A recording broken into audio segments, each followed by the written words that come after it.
کی ضد جو ہے نا وہ شرک ہے.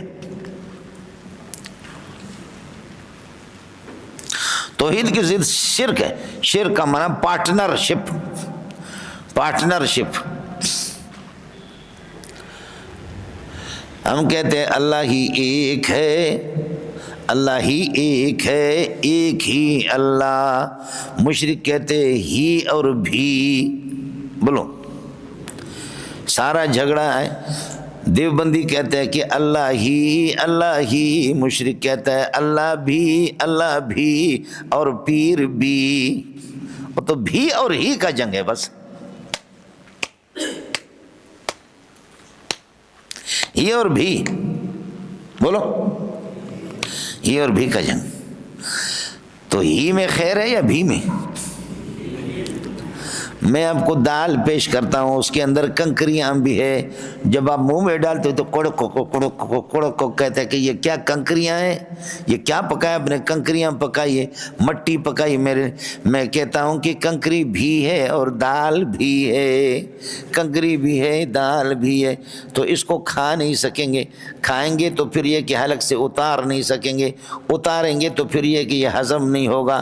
ہضم نہیں ہوگا تو پھر یہ نکلے گا نہیں. اور اگر نکلے گا تو انشاءاللہ خون لے کر کے نکلے گا. پھر مخرج سے، نچلے والے مخرج سے خون بھی نکلے گا. تو ہی اور بھی کا مسئلہ سمجھتا ہے کیا ہے؟ وہ سارے کے سارے اسی کے کہتا ہے کہ بڑے بڑے کام اللہ ہی کرتا ہے. مشرک کہتا ہے کہ بڑے بڑے کام اللہ کرتا ہے. چھوٹے بیٹا ہے، بیٹیاں، اس طرح یہ کہ غمی خوشی، یہ چیزیں ہمارے لات اور عزا بھی کرتے ہیں. حضرت اکرمہ رضی اللہ تعالیٰ عنہ جو ابو جہل کے بیٹے ہیں، حضرت اکرمہ رضی اللہ تعالیٰ، ابا در پدر ہو گیا، مارا گیا. ابا اس کا جب مارا گیا، یہ انشاءاللہ 11ویں پارے میں آپ کے سامنے آئے گا. ابا ابو جہل در پدر ہو گیا، بدر کے اندر در پدر ہو گیا. حضرت اکرمہ رضی اللہ تعالیٰ عنہ بھاگا کہ ابا مردار ہو گیا، وہ قتل ہو گیا.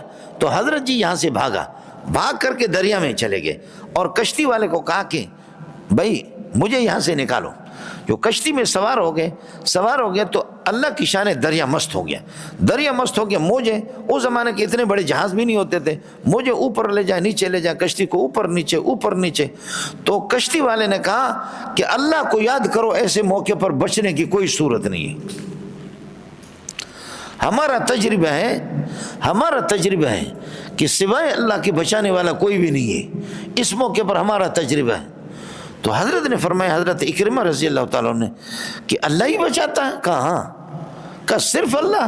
کہا خدا کی قسم ہمارا تجربہ ہے کہ اس موقع پر کوئی بھی نہیں بچتا. سمجھے؟ صرف اللہ بچاتا ہے. تو حضرت نے فرمایا اسی اللہ پہ تو محمد سے لڑائی ہے. ابا میرا مارا گیا، در پدر ہو گیا، اور میں محمد سے بھاگ رہا ہوں. اور یہ لوگوں کا تجربہ ہے کہ یہ اللہ ہی بچاتا ہے. واپس آ کر کے واپس ہو گئے، کہنے لگے لا الہ الا اللہ محمد رسول اللہ. هو الذي يسيركم في البر والبحر حتى اذا كنتم في الفلك وجرين بهم بريح طيبه. یہاں پر مفسرین اس کو لکھتے ہیں. اسی پر تو سارا جھگڑا ہے جی. تو عرض کر رہا تھا کہ شرک جو ہے نا یہ توحید کی ضد ہے مولوی صاحب.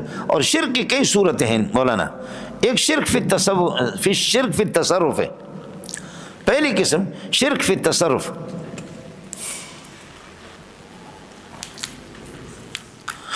شرک فی التصرف یہ ہے ان یعتقد ان غیر اللہ یقدر فی الامور التي فوق العادت. الشرک فی التصرف هو ان یعتقد ان غیر اللہ سبحانہ وتعالی یقدر فی الامور التي فوق العادت.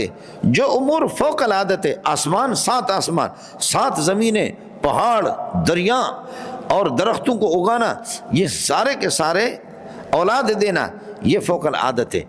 اب یہ عقیدہ رکھے کہ غیر اللہ بھی ان امور پر قدرت رکھتا ہے. ان یعتقد ان غیر اللہ یقدر فی الامور التي هي فوق العادت. عادت سے جو انسانی ما فوق الاسباب ہے، ان میں غیر اللہ بھی طاقت رکھتا ہے. آیا مسئلہ سمجھ میں؟ جی شرک فی تصرف میں نے عرض کیا کہ ان یعتقد ان غیر اللہ یقدر فی الامور التي فوق العادت، عادت سے ما فوق الاسباب، غیر اللہ بھی اس میں قدرت رکھتا ہے۔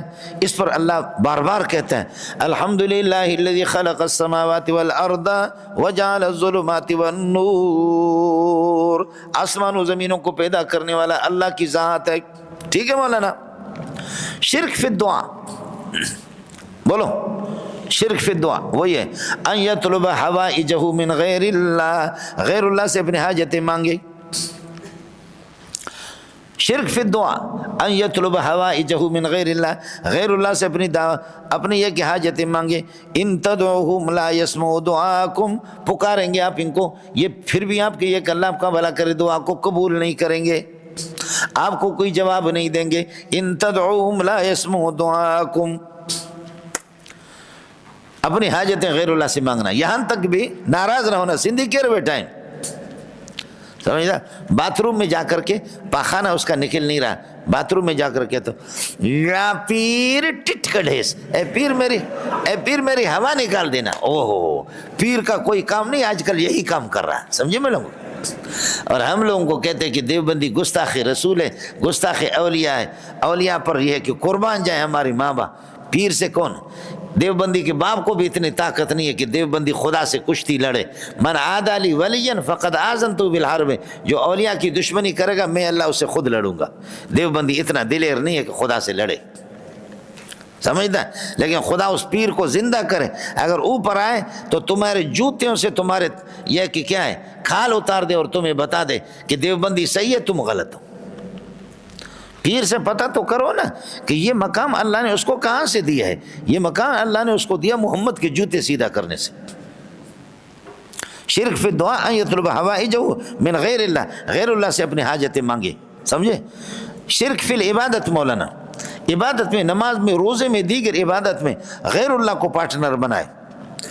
ان کنتم فی شک من دینی، ان کنتم فی شک من دینی فلا اعبد الذین تدعون من دون اللہ، اللہ کے علاوہ جن کی آپ عبادت کرتے میں نہیں کروں گا۔ قل یا ایھا الکافرون لا اعبد ما تعبدونہ ولا انتم عابدون ما اعبدہ ولا انا عابد ما عبدتموہ ولا انتم عابدون ما اعبدہ لکم دینکم ولی دین۔ یہ شرک اللہ کا کیا ہے؟ شرک فی العبادت ہے۔ ان کنتم فی شک من دینی، شرک فی العلم ہے مولانا، شرک فی العلم کہ عالم الغیب غیر اللہ بھی علم غیب جانتا ہے۔ قل لا یعلم من فی السماوات والارض الغیب الا اللہ۔ امام مالک رحمۃ اللہ علیہ، امام مالک رحمۃ اللہ علیہ بڑے آدمی ہے، مسجد نبوی میں حدیث پڑھاتے تھے سب کو، سبحان اللہ۔ اے مولویو، ایک مہینہ آپ کا میرے ساتھ ہے، روزانہ 2 رکعت پڑھا کرو، کثرت سے درود بھی پڑھو، قرآن صرفاً و لغتاً صیغاً ترکیباً، ہر اعتبار سے قرآن کو بھی حل کر لو، مختصر قرآن کا مقصد بھی حل ہو جائے، اور اس مہینے 1.5 مہینے کے اندر 1.5 مہینے پورا نہیں ہوتے، درود پڑھا کرو، اور درود پڑھ کر کے یہ دعا کرو کہ اے اللہ یہاں سے فارغ ہو جائیں، قرآن ہمارے ہاتھ میں دے دے، مسجدوں میں درس قرآن دے دے۔ سمجھتا ہے؟ کون کرے گا؟ رمضان کا مہینہ بھی آ رہا ہے، سمجھ شریف میں ہے کہ نہیں؟ اللہ تعالیٰ قرآن آپ کے ہاتھ میں دے دے۔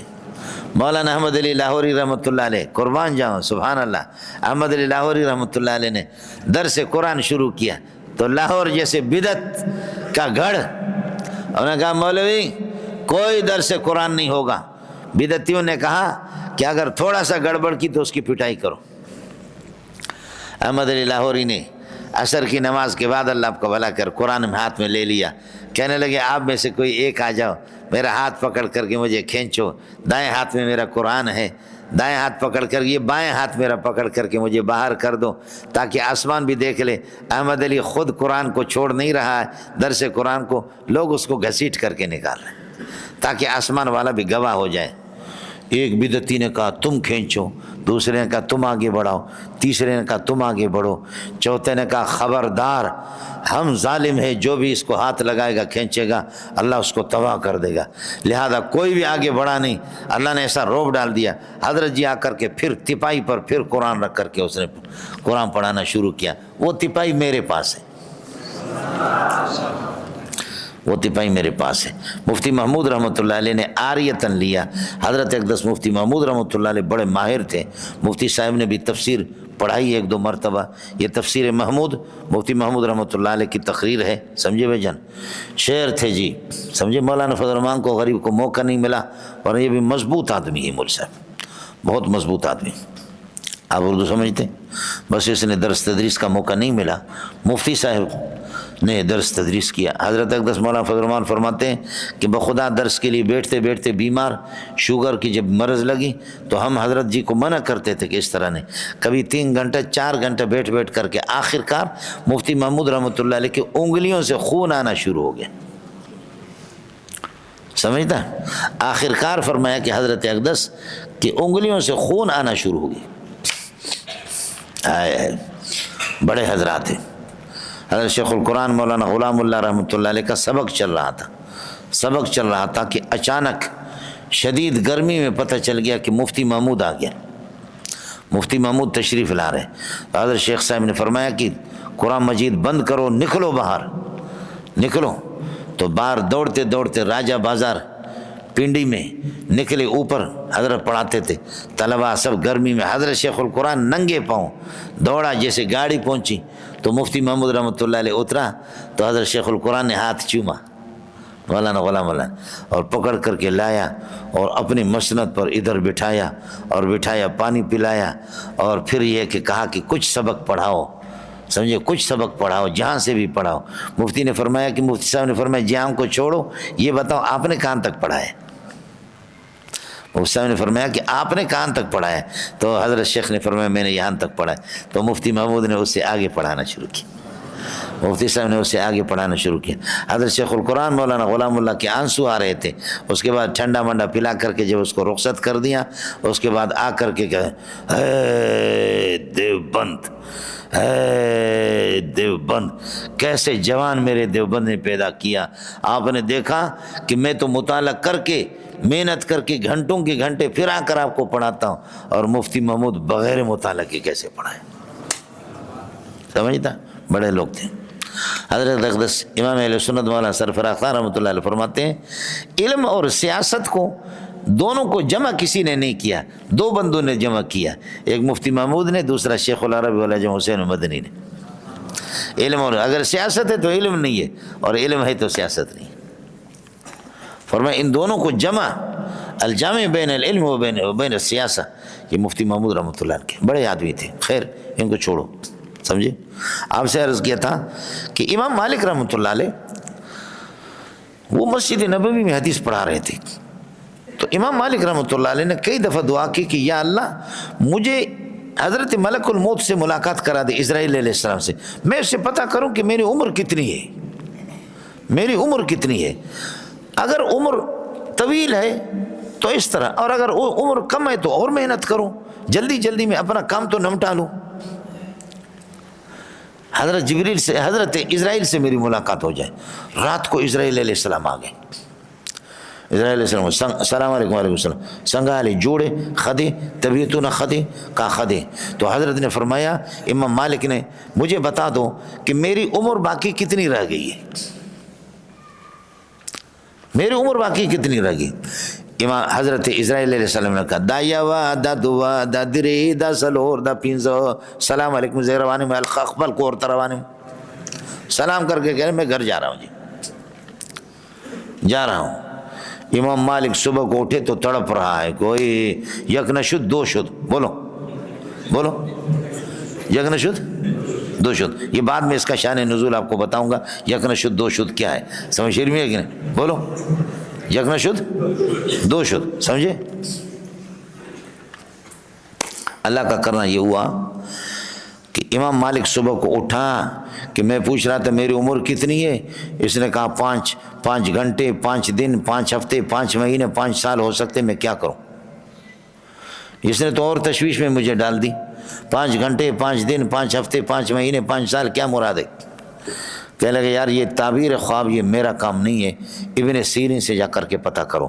2 شاگردوں کو بھیجا، امام مالک ابن سیرین اتنا مذاقی آدمی تھا، سمجھے بھائی جان، اور وہ تقریر کر کے ہنساتا بھی تھا رولاتا بھی تھا۔ اس لیے آپ کے اصول فقہ کی کتابوں میں کیا آ گیا؟ جالس الحسن ابی ابن سیرین او کی باس میں آ گیا، رونا ہے تو حسن بصری کے پاس جاؤ، ہنسنا ہے تو ابن سیرین کے پاس جاؤ۔ شاگرد یہاں سے پیدل جاتے جا کر کے ابن سیرین سے ملے، السلام علیکم۔ وعلیکم السلام ورحمۃ اللہ وبرکاتہ۔ کہاں سے آئے؟ کہا مدینے سے آئے۔ ایک بندے نے خواب دیکھا۔ امام مالک نے کہا میرا نام نہیں بتانا۔ کہا ایک بندے نے خواب دیکھا، حضرت اسرائیل علیہ السلام کو، ملک الموت کو خواب میں دیکھا ہے، اور اس سے پوچھا کہ میری عمر کتنی ہے؟ اس نے 5 انگلیاں بتائی ہے۔ اب وہ بندہ اتنا پریشان ہے کہ 5 دن ہے، 5 گھنٹے ہے، 5 گھنٹے، 5 دن ہے، 5 ہفتے، 5 مہینے، 5 سال ہے، کیا ہے؟ بہت پریشان ہے، خدا کے لیے تعبیر بت۔ ابن سیرین نے فرمایا بندہ کون ہے جس نے یہ خواب دیکھا؟ بولو بندہ بتا دو۔ اس نے کہا بندہ کوئی بھی ہو آپ بتا دو۔ کہا میں نہیں بتاتا، بندہ بتا دو۔ کہا کوئی بھی ہو؟ کہا بندہ بتا دو۔ کوئی بھی ہو؟ کہا بندہ بتا دو۔ آئے مسئلہ سو میں نہیں بتا رہا ہوں، بندہ بتا دو۔ انہوں نے کہا کہ کوئی بھی ہو آپ تعبیر بتا دیں، سمجھے؟ تو حضرت نے فرمایا اس بندے کو کہو تم چھپاؤ اپنے آپ کو، زمین کے نیچے بھی چھپ جائیں، میں اس کو باہر نکالوں گا، مجھے معلوم ہے کہ وہ کون ہے۔ ایسا لاڈلا خدا کا، ایسا خدا کا لاڈلا کہ اللہ کے مقرب فرشتے سے اس طرح بے تکلف ہو کر کے وہ بات کرے، اس سے سوالات کرے، ایسا اس وقت میری نگاہ میں کائنات میں کوئی نہیں ہے سوائے امام مالک کے۔ یہ امام مالک ہے۔ اے شاگرد غریب وہ ذلیل ہو گئے کہ جس چیز کو چھپا رہے تھے، جس ہستی کو، وہ نکل گیا باہر۔ کہنے لگے جی جیسے بھی ہو۔ کہا جاؤ میرے بھائی کو کہو ہمت نہ ہارو، کام کرو، اللہ آپ سے حدیث کا کام لے رہا ہے۔ نہ 5 دن مراد ہے، نہ 5 گھنٹے، نہ 5 ہفتے، نہ 5 سال، کچھ بھی مراد نہیں ہے۔ اس سے اشارہ ہے ان اللہ عنده علم الساعة وينزل الغیث ويعلم ما في الارحام وما تدری نفس ماذا تکسب غدا وما تدری نفس بأي ارض تموت ان اللہ علیم خبیر۔ هذه الخمسة لا يعلمها ملك مقرب ولا نبي مصطفى فمن ادعى أنه يعلم شيء من هذه فقد كفر بالقرآن لأنه خالفه۔ ابن عباس کا قول ہے جی، کوئی بھی ان کا علم نہیں رکھتا۔ شرک فی العلم کی بات آپ سے عرض کر رہا تھا، سمجھے بھائی جان؟ شرک فی العلم، قل لا يعلم من في السماوات والارض الغیب الا اللہ۔ شرک فی البرکات، سمجھے کہ غیر اللہ سے بھی برکت حاصل ہوتی، کیا حاصل ہوگی؟ سمجھتے ہیں؟ شرک فی العلم، تبارک الذی بیدہ الملک، تبارک الذی جعل فی السماء، تبارک الذی نزل الفرقان علی عبدہ لیکون للعالمین نذیرا وہذا کتاب مبارک انزلناہ۔ چونکہ کتاب یہ اللہ کا وصف ہے، اللہ کی صفت ہے، اللہ کی صفت ہے، اور کلام اللہ کیا ہے؟ القرآن کلام اللہ غیر مخلوق، نہیں غیر مخلوق ہے، تو اس میں برکات ہے، یہ اللہ کی صفت ہے تو اس میں برکات ہے، اور برکات اللہ کے ساتھ منحصر ہے۔ شرک فی البعد اور شرک فی الخوف، بولو شرک فی الخوف یعنی ان تخاف غیر اللہ خوفک عن اللہ، ان تخاف غیر اللہ۔ شرک فی الخوف یہ ہے کہ ان تخاف غیر اللہ خوفک عن اللہ، جیسے اللہ سے ڈرتے ہو غیر اللہ سے بھی اسی طریقے پر ڈرو۔ ایسے میں حضرت اقدس جیلانی رحمۃ اللہ علیہ کا قول ہے، حضرت جیلانی فرماتے ہیں من تخاف فہو الہک ومن تعتمد علیہ فہو الہک۔ ٹھیک ہے، من تخاف فہو الہک، آپ جس سے ڈرتے ہیں آپ کا معبود وہی ہے، ومن تعتمد علیہ فہو الہ، جس پر تیرا سہارا ہے وہی ہے۔ یہ عرض کر رہا تھا کہ اللہ آپ کو بھلا کرے۔ شرک فی البرکات، شرک فی الخوف، افغیر اللہ تتقون، کیا غیر اللہ سے ڈرتے ہو؟ اللہ اکبر، نہ ڈرا کرو مولانا، سبحان اللہ۔ شرک فی الرجا، ان یرجو حوائجہ من غیر اللہ، شرک فی الرجا، امید رکھے غیر اللہ سے اپنے حاجتوں کی، حاجت براری کا غیر اللہ سے اس کی امید رکھے۔ اللہ فرماتے ادعوا ربکم تضرعا وخفیہ، عاجز اور آہستگی سے اللہ ہی سے اللہ کو مانگا کرو۔ اور شرک فی العبادت، شرک فی المحبت، شرک فی المحبت، ان تحب غیر اللہ حبک، ان تحب غیر اللہ، آپ غیر اللہ سے اس طرح محبت رکھیں کہ حبک من اللہ، جیسے کہ اللہ سے محبت آپ کی ہے۔ یہ شرک فی المحبت ہے مولانا۔ وَمِنَ النَّاسِ مَن يَتَّخِذُ مِن دُونِ اللَّهِ أَندَادًا يُحِبُّونَهُمْ كَحُبِّ اللَّهِ، غیر اللہ سے اس طرح محبت رکھتے جیسے کہ اللہ سے محبت رکھتے ہیں۔ نواں ہے مولانا شرک فی الشفاعت، وَيَقُولُونَ هَؤُلَاءِ شُفَعَاؤُنَا عِندَ اللَّهِ، یہ ہمارے بت یہ اللہ کے ہمارے لیے سفارش کریں گے، اے بدون اذن اللہ، اللہ کی اجازت کے بغیر۔ بت کیا شرک؟